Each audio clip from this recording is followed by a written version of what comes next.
माता अमृतानंदमयी जी, अम्मा जी आशीर्वाद प्रदान करेंगी।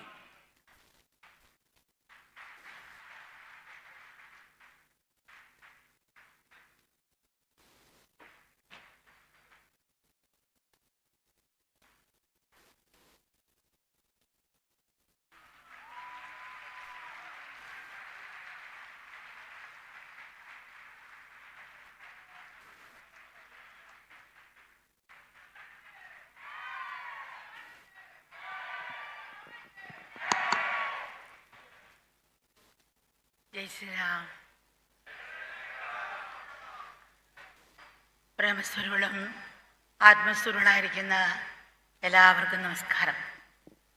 ഭഗവാൻ ശ്രീരാമചന്ദ്രൻ്റെ പാദപത്മങ്ങളിലും ആ പാദം പറഞ്ഞ ഈ മണ്ണിലും അമ്മ നമസ്കരിക്കുന്നു.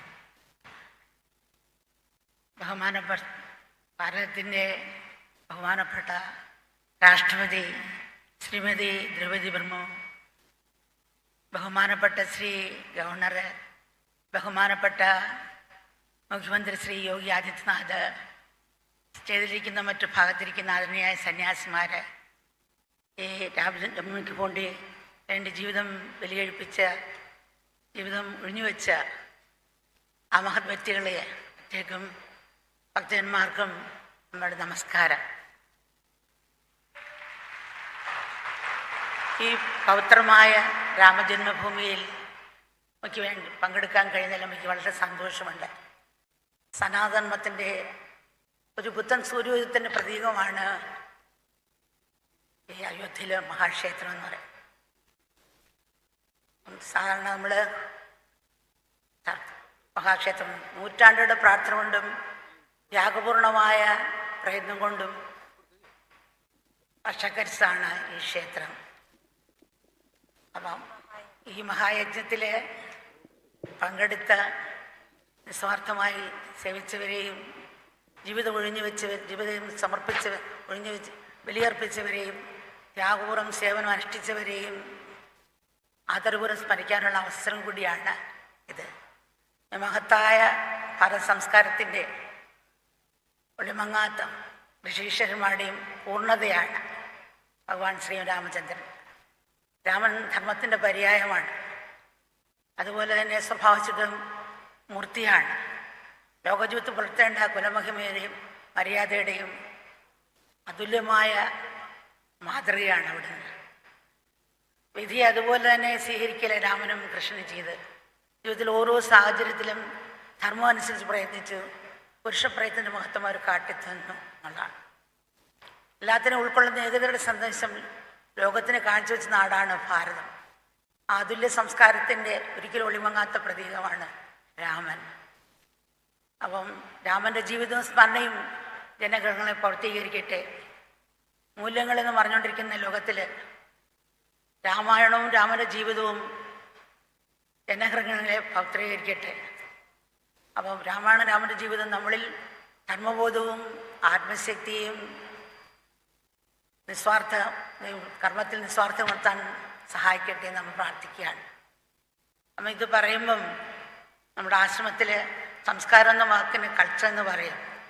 നമ്മൾ രക്തം കഫം മുതലായ എടുത്തൊരു ബാറ്ററിയിൽ ലാബിൽ കൊടുക്കാറുണ്ട്.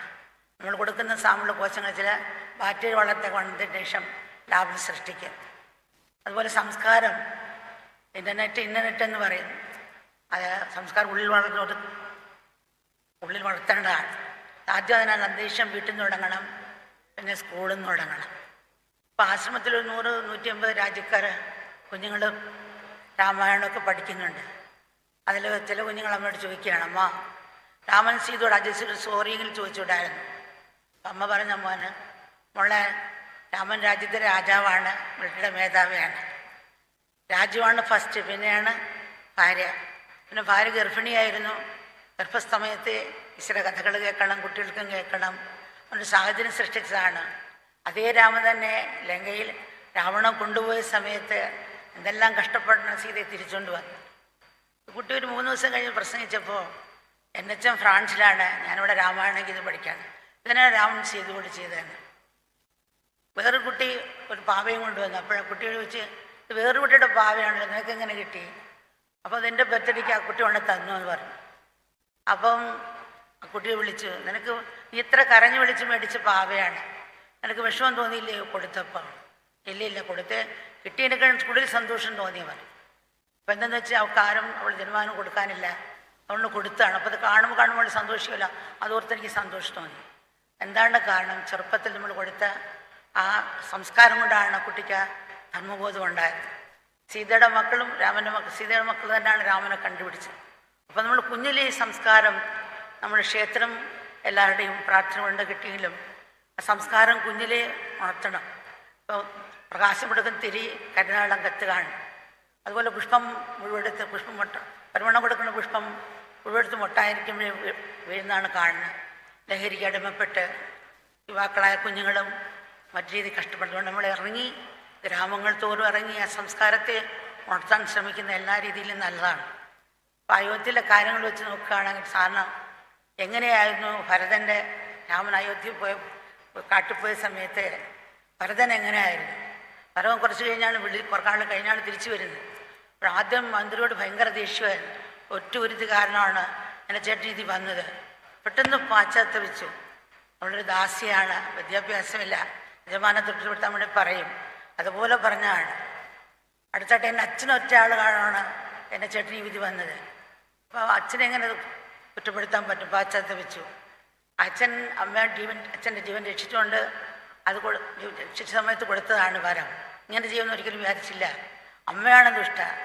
അപ്പോൾ അമ്മയെ ഒരു ദേഷ്യമായി പെട്ടെന്ന് പാശ്ചാത്തപിച്ചു. ഏതൊരമ്മയും സ്വന്തമൻ രാജാവാൻ ആഗ്രഹിക്കും, അതുപോലെയല്ലേ എൻ്റെ അമ്മയെ ആഗ്രഹിച്ചുള്ളൂ. അപ്പോൾ എന്നെ ചേട്ടനാണ് അധർമ്മം കാണിച്ചത്. എല്ലാവരെയും നോക്കേണ്ട ചേട്ടൻ കാട്ടിൽ പോയല്ലോ, ഒരിക്കൽ തെറ്റ് തന്നെയാണ്. പെട്ടെന്ന് വീണ്ടും പാശ്ചാത്തപിച്ചു.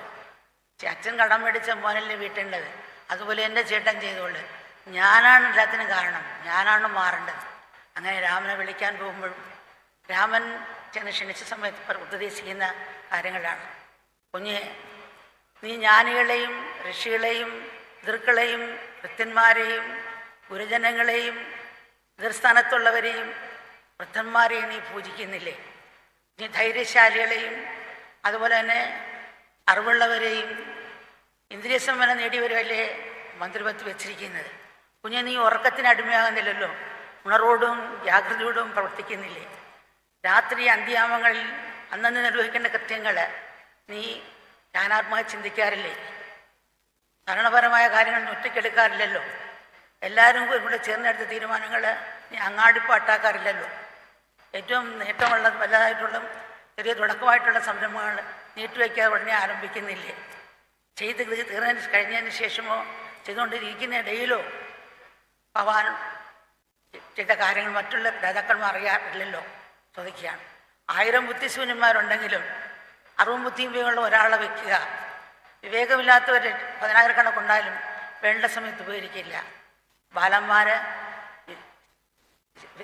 വിചാരന്മാർ, അതുപോലെ തന്നെ യോഗ്യത തെളിയിച്ചവർ, അതുപോലെ തന്നെ വിക്രമശാലികൾ, ഇവരെല്ലാം നീ ആദരിക്കുന്നില്ലേ?